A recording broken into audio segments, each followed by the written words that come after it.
صلی اللہ علیہ وآلہ وسلم کی غیر مشروط محبت اور لامحدود وفاداری نصیب فرمائے۔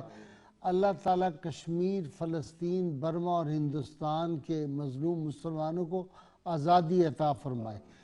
شوگر کا علاج ہی کتاب الشفا کبیر سے عرض کر رہا ہوں، فجر کی نماز 3 مرتبہ اس آیہ کریموں کو پڑھ کر پانی پر دم کر لیں اور پھر اس کو پی لیں اور اپنے جسم پر پھونک مار لیں، انشاءاللہ شفا ہوگی۔ شرط یہ ہے کوئی بھی درود پاک جو آپ کو آتا ہو وہ اول و آخر 11 مرتبہ ضرور پڑھیں۔ یہ عمل 40 دن کریں۔ آیت مبارکہ ہے سورہ بنی اسرائیل کی آیت نمبر 80 ہے، وَقُلْ رَبِّ أَدْخِلْنِي مُدْخَلَ صِدْقٍ وَأَخْرِجْنِي مُخْرَجَ صِدْقٍ وَاجْعَلْ لِي مِن لَّدُنكَ سُلْطَانًا نَصِيرًا۔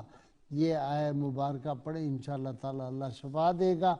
اب میرے ساتھ مل کے وہ نعرہ لگائیے جو لگا تو پاکستان ملا تھا، انشاءاللہ تا قیامت یہ قائم رہے گا۔ میرے ساتھ مل کے گلی گلی کوچے کوچے کو بکو نعرہ گونج رہا ہے۔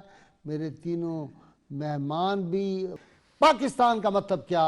لا الہ الا اللہ محمد الرسول اللہ صلی اللہ علیہ وآلہ يا صلي وسلم دائما أبدا على حبيبك